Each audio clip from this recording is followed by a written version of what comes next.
What's up, everybody? Hopefully you guys are doing good as always. Today we have another opening guide video. Specifically, we're looking at the 1e3 opening, and that's what I'm going to be calling it. Although I will spell the actual name down below me, I'm only going to be calling it the e3 opening because I don't know how you pronounce the actual name. And part of that is because it's so uncommon that it's very rare for someone to say that this is their favorite opening, and it just doesn't get used a lot.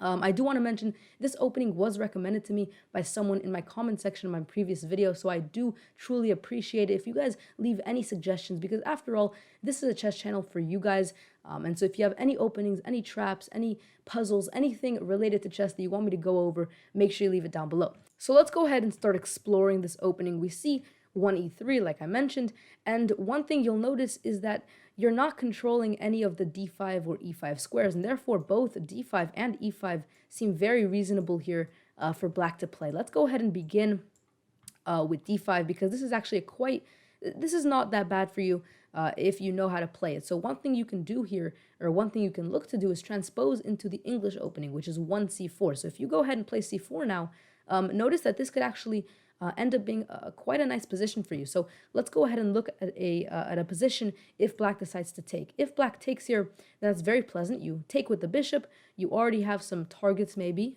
that being f7.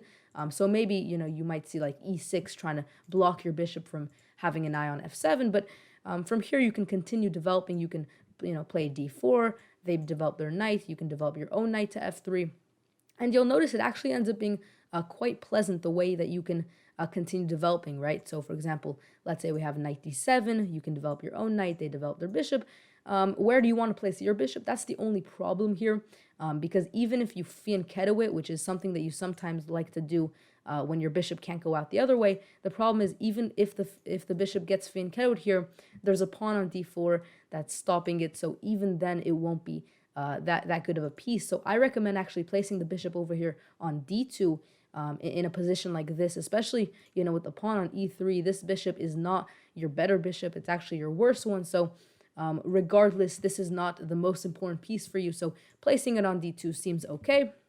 And then you can also obviously castle in positions like these as well. In fact, that could be quite well castling. And if we see take here, then your bishop now maybe has this opportunity of actually going and actually becoming a very nice piece here, aimed at the king, stopping the king from castling temporarily, and it actually could be quite nice. So those are kind of the ideas that you have if we see this c4 and you transpose into the English opening where we see this exchange here. But what if they don't exchange? Because they could very easily reject this. Well, even then you still have possibilities of going d4. And it actually won't be that different. You can develop your knight again to c3, because a big thing here is when you play c4, notice that now your knight can go to c3 because you no longer have to worry about blocking in your c-pawn. And therefore, most of your pieces actually get put in pleasant positions. Again, this bishop might be the only problem here, but, once you play d4, similar idea, it's not going to look that much different. So let's go ahead and not look at that, relatively identical line. Another idea you can play here is, instead of c4, first going for d4, and very easily you can get a position you can very easily get a position with c4, because a lot of times with c4 you end up playing d4, as you noticed in the lines that I showed you previously. These two moves came very, they came together basically.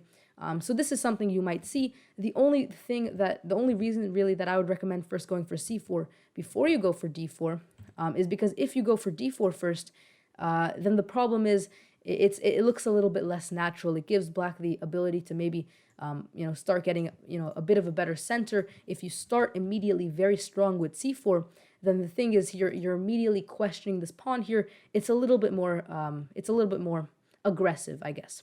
Another thing is with d4, notice again this bishop is stumped, and that is something that is, one of the biggest drawbacks to e3.